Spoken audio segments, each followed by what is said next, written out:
මේ බලන්න මේ මොනවද තියෙන්නේ කියලා මේ oats වියලි පළතුරු නීවිති පිපිඤ්ඤා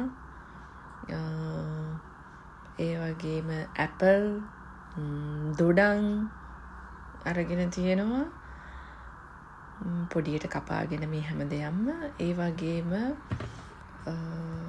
තව මොනවද අරන් දෙන්නේ ඉඟුරු පොඩි කැබලි කිහිපයක් අරගත්තා. ඉතින් මේ භාජනයක් අරගෙන මේ අරගන්න පුනීවිති oats දොඩම් ඇපල් පිපිඤ්ඤා මේ හැමදේම එකතු කරගෙන ඒකට වතුරත් ස්වල්පයක් එකතු කරගෙන මේ ටික ඔක්කොම එකට බ්ලෙන්ඩ් කරගන්නයි යන්නේ. මේක තමයි අද මගේ උදේ ආහාරය. මේකට කිරි ෆ්‍රෙෂ් මිල්ක් ටිකක් අපි එකතු කරලා හෑන්ඩ් මික්ස්චර් එක භාවිතා කරලා හොඳට මේක මික්ස් කරගත්තා. ඊට පස්සේ මෙන්න මේ වගේ Yeah, yeah.